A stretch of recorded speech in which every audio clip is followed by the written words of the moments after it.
This guy is free, he's fire, he's got the dog in him, man. Can you give him a chance, bro? He can be international, I believe in him, man. He's the biggest, the greatest, the latest, the illest, the most fire! Oh my god, I just watched iShowSpeed in Ethiopia show the nightlife. Baby, that thing is gorgeous! Oh my god, this is Ethiopia. It is so gorgeous! Oh my god, look at the city. Wow. No, I ain't gonna lie, I gotta do a back. I gotta do it right here. I can do it right here. Oh my god, that is gorgeous.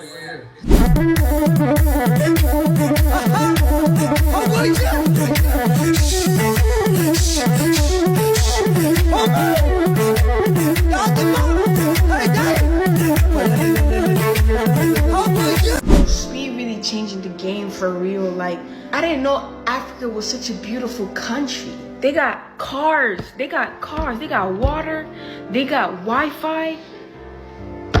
Like we was lied to. We was really lied to. The music in Africa is just so beautiful. I used to think the only song in Africa was Waka Waka by Shakira. I'm to find out they got Davido. The US government really brainwashed us, bro. Man, this whole time, bro, they made us fucking think Africa was such a poor country, bro. Such a place you wouldn't want to be at, bro. And Speed is single-handedly changing my perspective on life. Like the music in Africa, the culture, everything, every single aspect of Africa just makes my insides feel so good, bro. And it makes me just want to leave America. Bro, I feel like America is the trap. So I'm watching iShowSpeed in Ethiopia at the moment, right? And one of the things that baffled me, right, was they're in 2018, right? We're in 2026. They're in 20. Black Africans, we celebrate our freedom. They celebrate their victory. Oh my god, I just watched iShowSpeed in Ethiopia show the nightlife. Baby, that thing is gorgeous! Oh my god, this is Ethiopia. It is so gorgeous. Oh my god, look at the city. Wow. No, I ain't gonna lie, I gotta do a back. I gotta do it right here. I can do it right here. Oh my god, that is gorgeous. W Stream, bro. W Stream. I'm about to show the nightlife of Ethiopia. Oh yes. I'm about to show y'all a drone shot of Ethiopia. It looks crazy at night. Like, go ahead, go to drone, go to drone, go to drone. Ethiopia, the cradle of humankind. Go to drone, man. This is the nightlife in Ethiopia. Oh yes. Why does drone feel right there? Oh go, yes. Drone, go! What is he doing? Ethiopia? Chat, do y'all see it? What? I can't tell if they seen it or not. But chat, this is the nightlife of Ethiopia, chat. Ethiopia is that beautiful. Nightlife of Ethiopia. This is insane. Is it still on there? Africa have building. Africa have cows. Africa is not country. Africa is continent. Ethiopia has always been the heart of Africa. It presented a land of freedom, of justice, of civilization. And the Ethiopian people have always been able to come together, unite, and fight for their independence. And this inspired the movement of liberations around the continent. And many of them were directly supported by the Ethiopian nation. And this continued throughout the 40s, 50s, 60s, and beyond. And so people like me still look at Ethiopia with love and respect. And we believe that nowadays Ethiopia can play a bigger role in Africa in encouraging other African countries to come together and unite. And I think this is befitting to Ethiopia's history and heritage.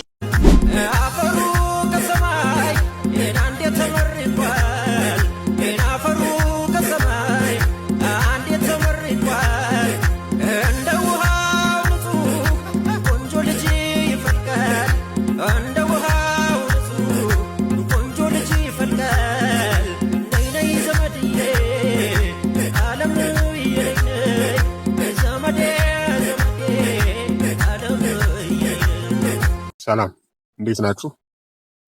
ደህና ነኝ እግዚአብሔር ይመስገን። ሰሞኑን እንግዲህ እንደሚታወቀው ሚዲያ ሁሉ አይሶ ስፒድ ነው የሚል በቃ ሌላ ነገር የለም። እና ይህን ሰው እስኪ ሌላው ሰው ባላየበት መልክ እኔ ደግሞ ልየው ማለት እኔ አሁን የኢትዮጵያን ላይቭ ስትሪም ላይ እንደመጣ ያለውን በሙሉ አይቻለሁ።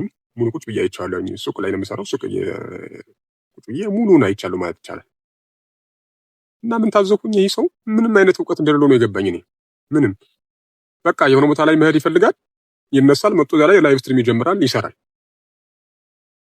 እዛ ውጭ ስለሚሄድበት ሀገር ምንም ነገር ቋንቋ ምን እንደሆነ ማወቅ አያውቅም። ስለ ሀገሪቱ የሚሄድበት እምነት ምናምን ካልቸር ምን እንደሆነ አያውቅም። ዝም ብሎ ነው በቃ የሚመጣው። ምንም ነገር የሆነ ሰርች ነገርም አያደርግም። የተረዳሁት ነገር ማለት ነው። ለምሳሌ አስታውሳችሁ መጣ ኢትዮጵያ ውስጥ ገባ፣ ላይቭ ስትሪም ጀመረ እና በጣም የገረመኝ ነገር አሁን በተለይ የኦርቶዶክስ ተዋሕዶ እምነት ቤተክርስቲያን ላይ ምናምን አካባቢ ሲሄድ ካህኑ መስቀል እንዲህ ሲያደርገው መስቀሉን ሊይዘው ይሞክራል። እንደዚህ በእጁ ሊቀበል ይሞክራል። መጽሐፍ ቅዱስን እንደዚህ ያንን ሲያሳየው ነው መጽሐፉን ቅዱስን ሊቀበለው ይሞክራል። ከዚያ ውጭ ጫማ ተወልቆ እንደሚገባ ምናምን አያውቅም። ምንም የሚያውቀው ነገር የለም። በቃ ይሄ አንድ ትልቁ ድክመት ነው ያየሁት እኔ ልጁ ማለት ነው። ከዚያ ውጭ ደግሞ ሌላው ደግሞ ጥንካሬው ደግሞ ምንም ነገር ወደሆኑ አይቶ ማለት ነው የገረመኝ እኔ ወደሆኑ ያደርገዋል። በቃ አይምሮ ፍጥነቱ ይገርመኝ እዚህ ጋር ነው። እኔ ሲጨፍር አይታችሁታል። አሁን ለምሳሌ ስለ ኢትዮጵያ በተለይ የጎጃም ጭፈራ የጨፈረው ማለት ነው እኔ በጣም የደነቀኝ በጣም ማለት ነው። እንዲሁ ወደው አየው በቃ እስካን አድርጎ በቃ መያዝ ብቻ ነው የሚጠበቅበት ልጁ። ሌላው ሁሉ አክቲቪቲው ራሱ እያንዳንዱ የሚሰራው ስራ ሁሉ መጀመሪያ አያውቀውም፣ ግን ወደው አይቶ እስካን አድርጎ በቃ ወደው ይችለዋል። ይሄ በጣም የሚገርም ኳሊቲ ነው። ሌላው ደግሞ ድፍረቱ በቃ አንዳንዴ የማይሞክር ነገር ነው ሲሞክር የማየው እኔ በጣም የገረመኝ ምንም ነገር እንኳን ይሄ አንዱ ኳሊቲው ነው። ሌላኛው ደግሞ ሰው አይንቅም። እኔ የገረመኝ እዚህ ጋር ነው። ሕፃንም ሆነ ትልቅም ሆነ የሆነ ትኩረቱን የሳበው ነገር ካለ ወዶ ያናገራል ምናምን ነገር። ከዚያ ውጭ አንድ ልናገረው የምፈልገው ነገር ደግሞ እኔ እስካሁን ባለኝ እንግዲህ ከልጅነት እስካሁን ባለ በገባኝ ልክ አውሮፓውያን ኢትዮጵያን የሚያዩባት አንግል በጣም ይለያል።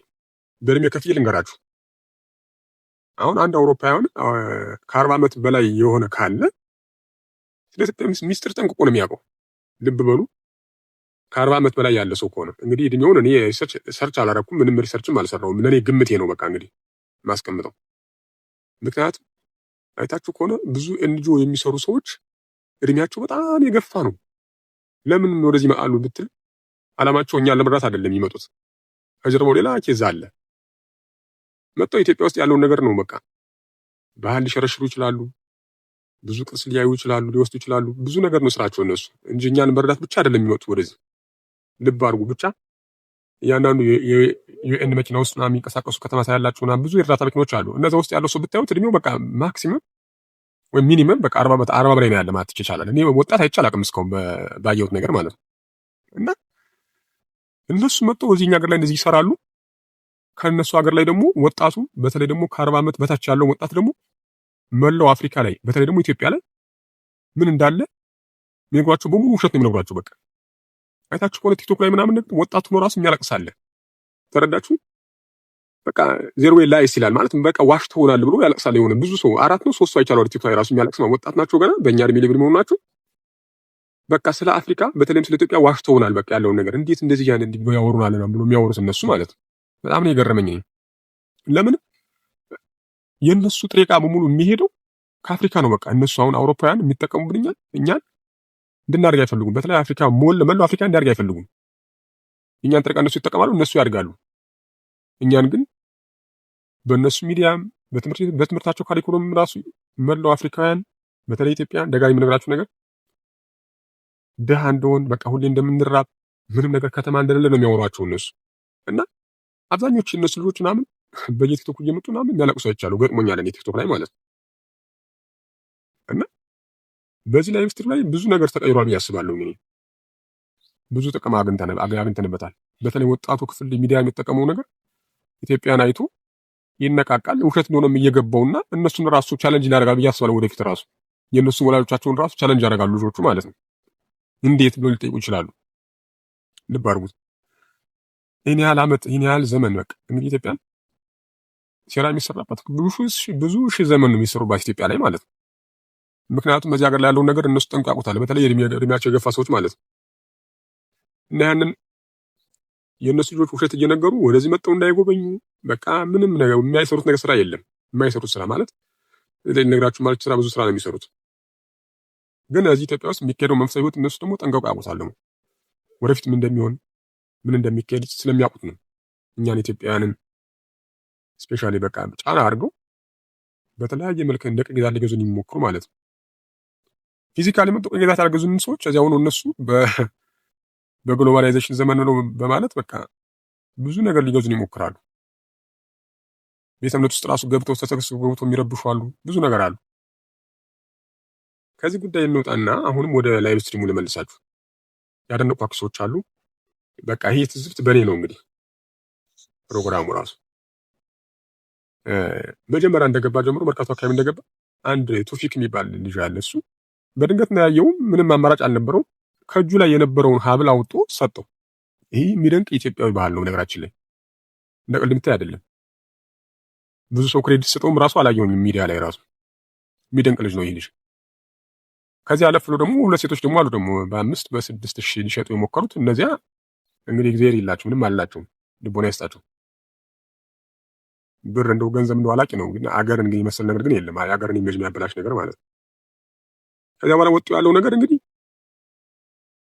ሰው ይመጣበት ቀን አልታወቀም። እኔ አላቅም የሚመጣበትን ቀን። በድንገት ነው ከሆነ ልጅ ነው ራሱ ላይቭ ላይ እሱ ዩቲዩብ ነው የሚለው ላይ ነው እንዳለ ማየት ጀመረ። ኋላ ላይ ነው መካተል የጀመሩት። እሱ ነው እንደሚመጣም አላቅም ነበር። በድንገትም ቢሆን ብዙ ነገር ጥሩ ነገር አሳይተውታል። ያው ቢቆይና በመላው ኢትዮጵያ ዙሮ ታሪክ ቦታዎች ቢጎበኝ ኖሮ ደስተኛ ነበሩ።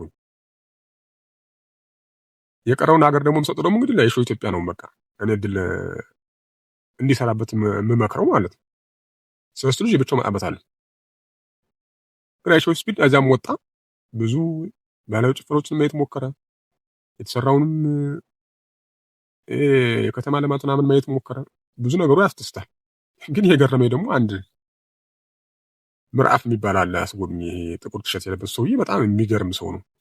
በቃ ከልም ማለት የሆነ እኔ ወደሩት። በቃ ባጭሩ ኮንፊደንሱ ያለው አነጋገር የሚገልጽበት ቋንቋ አርጎ ልጁን በቃ አርጎ የያዘው ልነግራችሁ አልችልም። እኔ በቃ የሆነ እሱ ጋር ተጣበቀ ራሱ ልጁ ማለት ነው። የሆነ የሰውየው ብቃት ነው እንዲያደርገው በመሰረቱ ጥናው የገለጸበት መንገድ ማለት ነው። የቱሪዝም ሚኒስትሯም እግዚአብሔር ይስጣት የምችለውን አድርጋለች፣ ሞክራለች። ብዙ ነገር እንዲያውቅ አድርገዋለች። ምናልባት ልጁ እንግዲህ እውቀት ያዝ አላቅም። እንግዲህ እብድ ነው ልጁ በመሰረቱ። ምንም ይሁን ግን እሱ ያዘም አላዘም በሱ ሚዲያ የሚሰራጨው ነገር ለሌላው ዓለም ላይ የሚሰራው አስተዋጽኦ እንዳለ አምናለሁ። ያንም አድርጓል። ወደፊትም ብዙ ነገር ቀይሯል። ባይዞይ በጣም ብዙ ነገር እንደሚቀይረው ቢቆይ ግን በጣም ደስተኛ ነበሩ። ቆይቶ ቢያንስ አትሊስት እንደው 4 ቀን ቆይቶ ቢሆን ደስተኛ ነበር ራሱ። 4 ቀን ቆይቶ አክሱምን፣ ላሊበላን እንደገና ደግሞ ከተለያዩ ከተሞች ደግሞ አልፎ ደግሞ ራሱ ሌላ ከተማ ማይቶ ቢሆን ደስተኛ ነበር።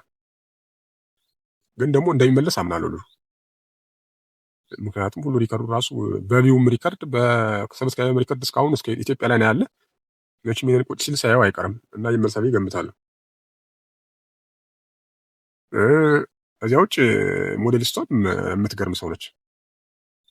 በጣም የምትገርም ሰው፣ ኮንፊደንሷ፣ ንግግሯ፣ የምታደርገው ነገር ከዘመኑ ሴት ወጣ ያለች ናት። በቃ ባጭሩ ይቅርታ አድርጉልኝና እኔ ገርማኛለች። ኮንፊደንሷ ራሱ፣ ንግግሩ፣ ቋንቋ ችሎታው ራሱ የሚገርም ነው። እንደዛ አልጠበቅኩኝም። በፊት ምን አላውቃትም በመሰረቱ። ሌላው የታዘቡት ደግሞ እቺም ስለ አዶናይ እንኳን ብቻውን መጣበል ይቻላል። አዶናይ የሚገርም ሰው ነው ነገራችን ላይ ማለት ከስንት አንድ ነው እንደዚህ አይነት ሰው የሚገኘው። እኔ ምናልባት ሚዲያ ላይ የማይታዩ ሰዎች በድብቅ የሚያደርጉ ነው ይኖሩ ይሆናል ብዬ አስባለሁ። ይኖሩ ይሆናል። ከዛ ውጭ ግን በይፋ ሚዲያ ላይ እንደዚህ የራሱን ዝና ትቶ ብዙ ነገር አድርጓል። እኔ የሚገርም ሰው ነው። እግዚአብሔር ይስጠው። አሁንም እንደው ልቦናው ነው አሁንም አይቀይርበት እንደው ሌላ ምንም ማለት ነው ከምርቃት ውጭ። አይሾው ኢትዮጵያ ደግሞ እኔ የምመክረው ነገር እንደው የዚህ ልጅ ግን በብቻው ራሱ መስራት እሞክራለሁ ብዬ ቢረዳኝ ማለት ነው። ማለት ይሄ ሎቲ ማድረግ ጸጉር ማንጨብረር በቃ ኢትዮጵያ አይሾው ኢትዮጵያ ነው ብለህ መጣው አይደል? ስም ሳምሶን ቢሆንም አይሾው ኢትዮጵያ ከሆነ ኢትዮጵያ እንደዛ አይደለችም እኮ እንደዚህ የተንጨበረረ ነገር። ወይም ደግሞ አበጥረውና እንደ ጀግኖች እንደ አባት አርበኞች የሆነ ነገር አድርገው አበጥረ ምናምን እንደ አርበኞች እንደ ድሮ አርበኞች አባቶቻችን አድርገው ይሄ ራስን ይገልጻል ኢትዮጵያዊነት ስለሆነ። ከዛ ውጭ ደግሞ ይሎት ማድረግ ምናምን በቃ አንተ እኮ መልክህ መምሰሉ ብቻ በቂ ነው። ከዚያ ውጭ እሱ የሚያደርገውን አክቲቪቲ ማድረግ አይጠበቅብህም፣ መጮህም አይጠበቅብህም። እኔ በመሰረቱ ተረድተኛ ማለት ይሄን ቪዲዮ ማየት ድሉ ካየህ ካጋጠመህ እንደው እግዚአብሔር ረድቶህ ምነግርህን ስማኝ ቢያንስ። ከዚያ ውጭ አንተ ይህን ዕድል ተጠቅመህ አሜሪካ ምንም አይጠበቅብህም፣ የትም መሄድ አይጠበቅብህም። አንተ የእሱን ብራንድ ኦልሬዲ የእሱ ጋር ተገናኝተሃል። በዚያ አጋጣሚ ፈምሰሃል፣ ምንም ጥያቄ የለውም። እንደምፈምስም አምናለሁ። ነገር ግን ይህን ዕድል ተጠቅመህ አንተ ተአምር መስራት ትችላለህ፣ በእርግጠኝነት ማለት ነው። የትም ሳትል ኢትዮጵያ ሆነ ራሱ አሁን የልጅ መጥቶ አዲስ አበባ ነው የረገጠ አይደል? አዲስ አበባ ነው የመጣው ያየው። ግን አንተ ሳትሰለች ብትፈልግ ላይቭ ስትሪም በቃ የሆነ ቲም አዋቅረህ ብችል ደግሞ አድዋይንም ጨምረህ ራሱ እሱን ይዘህ እያገዘ በእንግሊዝኛ ደግሞ ደግሞ እንዲጨምርልህ ደግሞ ሀሳቡን አንተ አማርኛ ተናግረህ እሱ ደግሞ እንዲጨምርልህ ዓለም አቀፍ እንዲሆን አድርገህ አክሱምን በቃ መላው ኢትዮጵያን ይዘህ ታሪክ ቦታ ብትጎበኝና ብታስጎበኝ ኢትዮጵያን ትጠቀማለች፣ አንተ ትጠቀማለህ። ምንም ጥያቄ የለውም። ስለዚህ ኢትዮጵያን አሳያው ለምታስብ ከሆነ አንተ እየተፋጠረ ለዚሁን አሳያት። በቃ እስኪ አሳየኝ፣ ለኔም እንደው ይህን ዕድል ተጠቀምበት። ምክንያቱም እግዚአብሔር እኮ የሆነ እሱን ሲያስመስል የሆነ ምክንያት ይኖረዋል እኮ እኛ ማናውቀው ነገር። ተረድተኛ በደንብ አስብበትና ስራ። ስለ ቋንቋ ምናምን አንዳንዶች አሁን ቋንቋ አይችልም ምናምን እንዴ ይህ እኮ በጣም ታች ማለት በትምህርቱ ያልገፋ ሰው ነው ምናምን። ስንት የሀገር መሪ ለምሳሌ ቻይናው መሪ ከሆነ አይችልም እንግሊዝኛ፣ የት ያውቀዋል? ለምን እንትን እንደምት ፑቲንም እኮ አይችልም። እንደዚህ መፈለቂያ መሆን የለበትም። እኔ ራሱ 12 ዓመት ተምሬያለሁ፣ ዩኒቨርሲቲ 5 ዓመት ተምሬያለሁ። በኤሌክትሪካል ኮሌጅ ኢንጂነሪንግ ያጠናሁት እንግሊዝኛ ብትለኝ አሁን እኔ ላልሰማ እችላለሁ ማለት ላላወራ እችላለሁ። እሰማሃለሁ ግን ላላወራ እችላለሁ። እንደሱ ይሄ እኮ ምንም ማለት ቦታ የሚሰጡ ነገር አይደለም። ቢችል ቢያቅ መልካም ነገር ነው፣ እድሉን ይጠቀምበታል። ካልሆነ ደግሞ ምንም ኦቢኤስ ማሸማቀቅም አያስፈልግም። አሩን ያላመሰገን ምናምን የምትሉት ነገር ደግሞ አለ ደግሞ አያለሁ። ይገርመኛል። እኔ አንዳንድ ሰው እኮ በጣም ወላሶ ሲበዛባችሁ እኮ ማመስገን ራሱ በቂ ስለማይሆን ማች መተው ነው በቃ። ልብ አለ አይደል? ልብህ ያውቀዋል ምን እንደምትሰራ ያ ሰው ምን እንደሆነ አንተ ፕላስ ደግሞ ሌላው ሰው ደግሞ እሱ ከመረዳት አልፎ ደግሞ ሌላው ሰው ደግሞ ተረድቶት ደግሞ ስለሱ ምስጋና እየሰጠ ነበር አይደል? አለቀ። እሱ አንተ ውጭ ነው ያኔ ያዶናይ ሙለታ ከተረዳ እሱ ደግሞ የጉዳዩ ተካፋይ ሆኖ ደግሞ አይረዳው ማለት ከባድ ነው። በጣም ይረዳዋልም ይገባዋልም። ደግነቱ አዶናይ ይሄን ያለ ይሄ ሁላ የተረዳ ስለሆነ ምንም ሰው እንደሚያወራው አብሮ አይነጉድም። ይሄን አምናለሁ። ልጁ ስማርት ነው፣ የገባው ሚዲያውም እንደሆነ ያውቃል፣ እንዴት እንደሚሰራ ያውቃል። በቃ ልቡ ቅን የሆነ ሰው ስለሆነ እሱ ራሱ ለሰው ነው የሚኖረው ታውቃለህ። እጅግ ነው የሚገርመኝ። እኔ አንዳንዴ ለሰው ስትሰጥና ለሰው ስትሰራ በዙሪያ ብዙ በረከት ይመጣሉ። እሱ ጋር መጥቶታል እና አይቻለሁ በተግባር ወደፊትም ደግሞ ብዙ ይመጣልታል ብዬ አምናለሁ። እና በቀጣይ ልመለስ እችላለሁ። ግን አመሰግናለሁ። ብቻ እናንተ ግን ሰብስክራይብ ያደረጋችሁ ቻናል አሳድጉልኝ።